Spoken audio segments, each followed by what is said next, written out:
Press meet యొక్క ముఖ్య ఉద్దేశం ఈరోజు అనంతపురం జిల్లా ఎంఆర్పిఎస్ జిల్లా కన్వీనర్గా గోలపల్లి నక్కల ఆంజనేయుల్ని నియమించాం.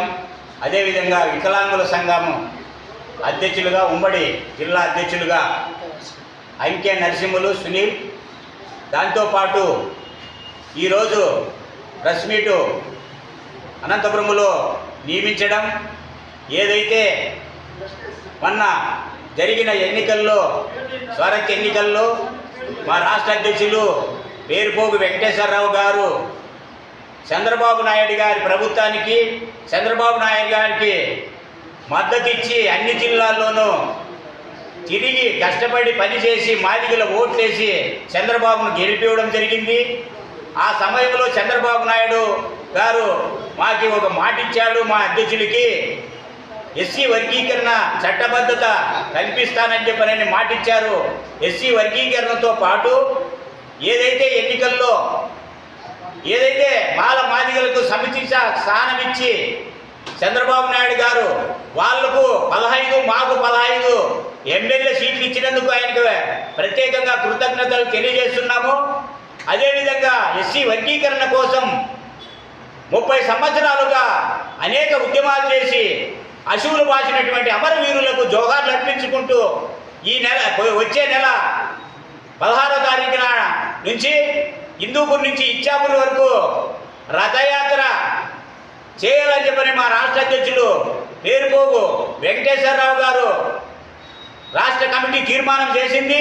ఈ తీర్మానం ప్రకారము ఎస్సీ వర్గీకరణ అజెండా, మాదిగలకు రావాల్సినటువంటి అన్ని రకాలుగా కూడా మాకు సముచిత స్థానం కల్పించాలని చెప్పినటువంటి డిమాండ్తో మేము ఏదైతే ఇదివరలో పాదయాత్ర చేసినప్పుడు 2012లో ఇప్పుడు ఉన్న ప్రస్తుతం ఉన్న ముఖ్యమంత్రి గారికి హిందూపూర్ నుంచి పెనగొండ నుంచి మేము మా రాష్ట్ర అధ్యక్షులు పేరుపోగు వెంకటేశ్వరరావు గారు, ఇప్పుడు మడకశిర ఎమ్మెల్యే ఎంఎస్ రాజు గారు, నేను గుంటిమెల్లి ఓబులేసుని, నేను మా కమిటీ అంతా కూడా అనంతపురం జిల్లా దాటే వరకు చంద్రబాబు నాయుడు గారికి సాయ సహకారాలు అందించాము.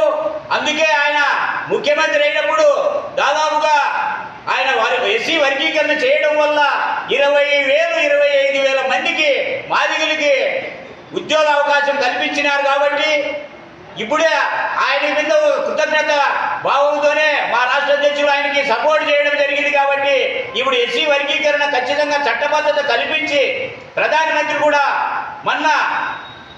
మన తెలంగాణకు వచ్చి మందకృష్ణ మీటింగ్కి వచ్చి అక్కడ కూడా ఆయన మాట ఇచ్చినాడు. కాబట్టి మన ముఖ్యమంత్రి చొరవతో ఎస్సీ వర్గీకరణ చేస్తే ఆయనకి మేము మాదిగలంతా కూడా మన ఆంధ్రప్రదేశ్ నాయకునికి మా ఓలేసి మామగారికి కృతజ్ఞత.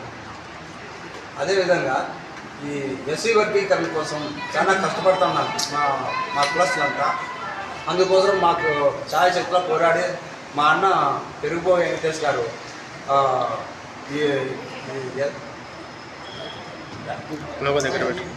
హిందూపురం నుంచి ఇచ్చాపురం వరకు పాదయాత్ర చేస్తున్నాడు. అందుకోసం ఆయనకి మేము ఛాయశక్తిలో అండదండగా ఉండి నిలిచి ఆయన కోసం చాలా పోరాడి ఆయన మా జిల్లా దాటి మా రాష్ట్రం వరకు ఆయన దాటించేంత వరకు మీకు సంపడతామని మీకు కృతజ్ఞతలు తెలుపుకుంటాం. పేరుపోగు వెంకటేశ్వర రాష్ట్ర అధ్యక్షులు, రాష్ట్ర ప్రధాన కార్యదర్శి కుంటిమెల్లి ఓబులేస్ అంటే ఎంఆర్పిఎస్ ఉద్యమాల్లో ఇల్లు మొదట నాయకత్వం కొంచెం నాయకులు. నిజంగా ఎంఆర్పిఎస్ ఉద్యమం అనేది దాదాపుగా రాష్ట్రంలో 30 సంవత్సరాల వంటి ఈ ఉద్యమము అంటే మాదిగల వాళ్ళ సమస్యల పరిష్కారం కోసం, ఏబీసీ వర్గీకరణ కోసం చాలా జనము మాదిగలు పోరాటాలు చేసి దీన్ని ఒక స్థాయికి తీసుకొచ్చారు. నిజంగా ఈరోజు మళ్ళీ కూడా మన సార్వత్రిక ఎన్నికల్లో కూటమి ప్రభుత్వం అంటే ఎస్సీ వర్గీకరణకు మీకు చేస్తామని చెప్పి మా రాష్ట్ర అధ్యక్షుడికి మాట్లాడడం జరిగింది.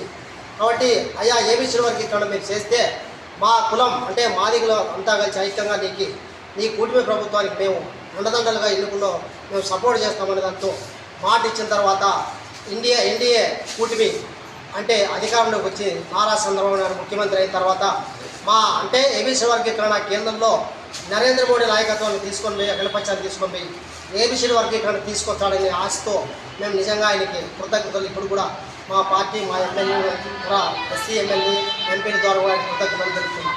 నిజంగా ఈరోజు జగన్ ప్రభుత్వం అంటే ఎస్సీ సబ్ ప్లాన్ నిధులు రద్దు చేసిందని చెప్పి చంద్రబాబు నాయుడు కూడా మొన్న కూడా ఆయన ఎలక్షన్ ముందు కూడా చెప్పడం జరిగింది.